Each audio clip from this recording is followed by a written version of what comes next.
بسم اللہ الرحمن الرحیم۔ اللہ کے نام سے شروع کرتا ہوں جو بہت ہی مہربان ہمیشہ رحم فرمانے والا ہے۔ چوتھا پارہ۔ بسم اللہ الرحمن الرحیم، سورہ آل عمران، آیت نمبر 92۔ لن تنالوا البر حتى تنفقوا مما تحبون وما تنفقوا من شيء فإن الله به علیم۔ ترجمہ: ہرگز نہ پا سکو گے تم کامل نیکی کا رتبہ جب تک نہ خرچ کرو راہ خدا میں ان چیزوں سے جن کو تم عزیز رکھتے ہو، اور جو کچھ تم خرچ کرتے ہو بلا شبہ اللہ تعالیٰ اسے جانتا ہے۔ سورہ آل عمران آیت نمبر 92 کے پہلے حصے کی تفسیر۔ علامہ بیضاوی فرماتے ہیں، یعنی اپنی محبوب اور عزیز چیزوں کو راہ خدا میں خرچ کیے بغیر تم نیکی کی حقیقت تک، جو خیر و احسان کا درجہ کمال ہے، رسائی حاصل نہیں کر سکتے۔ البر سے مراد بر اللہ ہے، یعنی اللہ تعالیٰ کی رضا اور رحمت کے مستحق نہیں بن سکتے۔ محبوب اشیاء میں مال و متاع، جسم و جان اور جاہ و منصب سب داخل ہیں۔ ان میں سے جو پیاری چیز ہو اسے اللہ تعالیٰ کی راہ میں قربان کرنے سے ہی نیکی میں درجہ کمال حاصل ہو سکتا ہے۔ جب یہ آیت نازل ہوئی تو حضرت ابو طلحہ رضی اللہ عنہ حاضر ہوئے اور عرض کی، اے اللہ کے پیارے رسول صلی اللہ علیہ وآلہ وسلم، مجھے سب سے زیادہ عزیز اپنا باغ بیرحا ہے۔ حضور صلی اللہ علیہ وسلم جہاں مناسب خیال فرماتے ہیں اسے خرچ فرمائیے۔ حضور علیہ الصلاۃ والسلام نے بڑی خوشنودی کا اظہار فرمایا اور حکم دیا کہ اپنے قریبی رشتہ داروں کو دے دو۔ ایسی متعدد مثالیں احادیث میں موجود ہیں۔ سورہ آل عمران آیت نمبر 92 کے بقیہ حصے کی تفسیر۔ اور جو کچھ تم خرچ کرتے ہو بلا شبہ اللہ تعالیٰ اسے جانتا ہے۔ نیکی میں درجہ کمال تو ملے گا عزیز ترین چیز خرچ کرنے سے، لیکن اگر اس کے علاوہ اس سے کم تر کوئی چیز خرچ کرو گے تو بھی اکارت نہیں جائے گی، بلکہ اس کے مناسب تمہیں اس کا معاوضہ دیا جائے گا۔ نیز اس آیت کے پہلے حصے میں راہ خدا میں اچھی اور پسندیدہ چیز دینے کا ذکر فرمایا، پچھلے حصے میں اخلاص نیت کی طرف توجہ دلائی، یعنی اللہ تعالیٰ تمہاری نیتوں کو جاننے والا ہے، اگر تم نے ریا اور نمود کے لیے خرچ کیا تو وہ اکارت جائے گا۔ سورہ آل عمران آیت نمبر 93۔ کل الطعام کان حلا لبنی اسرائیل الا ما حرم اسرائیل علی نفسه من قبل ان تنزل التوراة قل فأتوا بالتوراة فاتلوها ان کنتم صادقین۔ ترجمہ: سب کھانے کی چیزیں حلال تھیں بنی اسرائیل کے لیے مگر وہ جسے حرام کیا اسرائیل نے اپنے آپ پر، اس سے پہلے کہ نازل کی گئی تورات۔ آپ فرماؤ، لاؤ تورات، پھر پڑھو اسے اگر تم سچے ہو۔ سورہ آل عمران آیت نمبر 93 کی تفسیر۔ یہود نے حضور اکرم صلی اللہ علیہ وآلہ وسلم پر ایک اور اعتراض کرنا شروع کیا کہ آپ دعویٰ تو کرتے ہیں ملت ابراہیمی کا، حالانکہ اونٹ کا گوشت اور دودھ جو شریعت ابراہیمی میں حرام تھا اسے آپ حلال جانتے ہیں۔ اس آیت میں ان کے اس اعتراض کا جواب دیا ہے کہ یہ کہنا تمہارا غلط ہے کہ یہ چیزیں شریعت ابراہیمی میں حرام تھیں، نہیں، بلکہ انہیں تو حضرت اسرائیل یعقوب علیہ السلام نے بعض طبیبوں کے مشورے سے استعمال کرنا ترک کیا تھا۔ بعض روایات میں ہے کہ حضرت یعقوب علیہ السلام کو عرق النساء کی تکلیف تھی، اس لیے بطور پرہیز انہوں نے اونٹ کا گوشت اور دودھ چھوڑ دیا تھا۔ اگر تم اس بات کو تسلیم نہیں کرتے تو تورات لے آؤ، اس سے حقیقت حال روشن ہو جائے گی، لیکن انہیں ہمت نہ ہوئی کہ کتاب لاتے۔ سورہ آل عمران آیت نمبر 94۔ فَمَنِ افْتَرَى عَلَى اللَّهِ الْكَذِبَ مِن بَعْدِ ذَلِكَ فَأُولَئِكَ هُمُ الظَّالِمُونَ۔ ترجمہ: پس جو بہتان لگاتا ہے اللہ تعالیٰ پر جھوٹا اس کے بعد تو وہی ظالم ہے۔ سورہ آل عمران آیت نمبر 95۔ قل صدق اللہ فاتبعوا ملت ابراہیم حنیفا وما کان من المشرکین۔ ترجمہ: آپ کہہ دیجئے سچ فرمایا ہے اللہ نے، پس پیروی کرو تم ملت ابراہیم کی جو ہر باطل سے الگ تھلگ تھے اور بالکل نہ تھے وہ شرک کرنے والوں سے۔ سورہ آل عمران آیت نمبر 95 کی تفسیر: یعنی اللہ کا فرمان سچا ہے، تمہاری تحریف کا سکہ نہیں چل سکتا۔ سورہ آل عمران آیت نمبر 96: ان اول بیت وضع للناس للذی ببکۃ مبارکا وہدی للعالمین۔ ترجمہ: بے شک پہلا عبادت خانہ جو بنایا گیا لوگوں کے لیے وہی ہے جو مکہ میں ہے، بڑا برکت والا، ہدایت کا سرچشمہ ہے سب جہانوں کے لیے۔ سورہ آل عمران آیت نمبر 96 کے پہلے حصے کی تفسیر: حضرت ابو ذر غفاری رضی اللہ تعالیٰ عنہ فرماتے ہیں کہ میں نے حضور نبی کریم علیہ الصلاۃ والتسلیم سے دریافت کیا کہ زمین پر سب سے پہلے کون سی مسجد بنائی گئی، تو حضور صلی اللہ علیہ وآلہ وسلم نے فرمایا مسجد حرام۔ میں نے عرض کی اس کے بعد، تو فرمایا مسجد اقصیٰ۔ میں نے پھر پوچھا ان دونوں کی تعمیر کے درمیان کتنا عرصہ تھا، تو فرمایا 40 سال۔ اس سے معلوم ہوا کہ مسجد حرام کے پہلے معمار حضرت آدم علیہ السلام اور مسجد اقصیٰ کے پہلے معمار آپ کے کوئی فرزند تھے۔ طوفان نوح کے بعد جب یہ عمارت منہدم ہو گئی تو حضرت ابراہیم علیہ السلام نے اللہ تعالیٰ کے حکم سے خانہ کعبہ کی دوبارہ تعمیر کی، اور حضرت سلیمان علیہ السلام نے مسجد اقصیٰ کی۔ بیت سے مراد مطلق گھر نہیں بلکہ خانہ عبادت ہے۔ سورہ آل عمران آیت نمبر 96 کے دوسرے حصے کی تفسیر: جو بنایا گیا لوگوں کے لیے وہی ہے جو مکہ میں ہے۔ بعض علماء نے لکھا ہے کہ مکہ میں ایک لغت بکتن بھی آئی ہے۔ مجاہد نے کہا کہ مکہ اور بکہ ایک شہر کے ہی دو نام ہیں۔ امام مالک نے فرمایا خانہ کعبہ کی جگہ کو بکہ اور سارے شہر کو مکہ کہتے ہیں۔ محمد ابن شہاب سے مروی ہے کہ صرف خانہ کعبہ کو نہیں بلکہ ساری مسجد حرام کو بکتن کہا جاتا ہے اور دوسرے سارے شہر کو مکہ۔ سورہ آل عمران آیت نمبر 96 کے تیسرے حصے کی تفسیر: بڑا برکت والا۔ اس کی برکتوں کا کیا کہنا؟ اس میں ایک نماز پڑھی جائے تو 1,00,000 نماز کا ثواب ملتا ہے، ایک ختم قرآن کیا تو 1,00,000 ختم کا ثواب ملتا ہے۔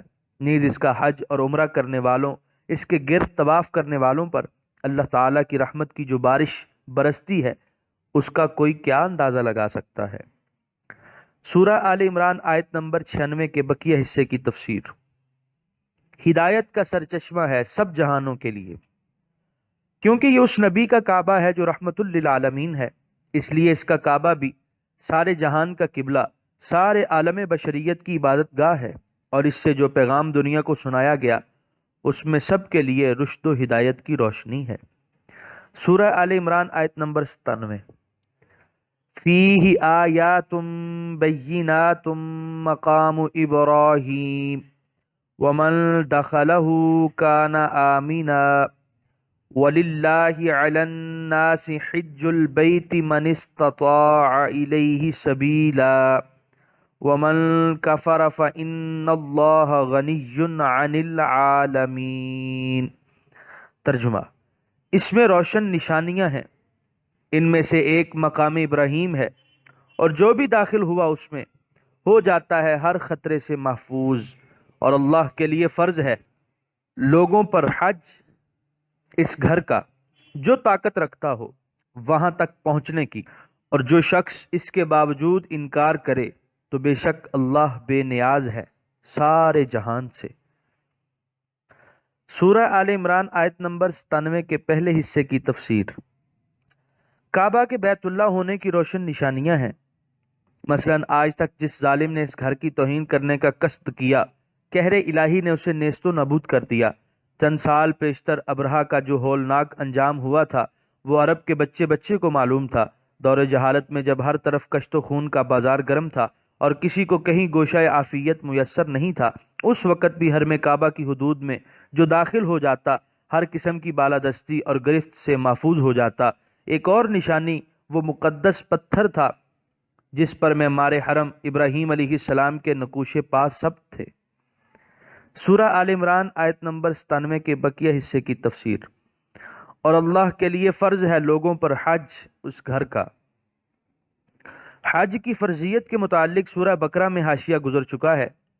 استطاعت سبیل سے مراد یہ ہے کہ زیادہ سفر بھی ہو، راہ بھی پرامن ہو اور صحت سفر کی مشقتیں بھی برداشت کر سکتی ہو۔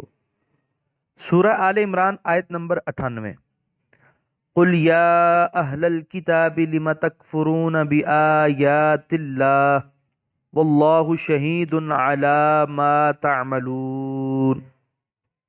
ترجمہ، آپ فرمائیے اے اہل کتاب، کیوں انکار کرتے ہو اللہ کی آیتوں کا، اور اللہ دیکھ رہا ہے جو کچھ تم کرتے ہو۔ سورہ آل عمران آیت نمبر 98 کی تفسیر۔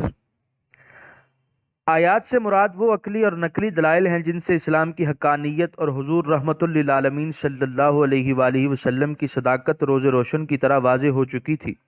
اس میں حضور صلی اللہ علیہ وسلم کے معجزات، قرآن حکیم، خلق عظیم اور شریعت اسلامیہ کی پاکیزگی اور برتری اور ان کے علاوہ تورات و انجیل کی کھلی تصریحات سب داخل ہیں۔ از راہ تعجب اہل کتاب سے استفسار کیا جا رہا ہے کہ کیا تمہیں یہ زیب دیتا ہے کہ تم ان روشن دلائل کو جانتے پہچانتے ہوئے ان کا انکار کر دو؟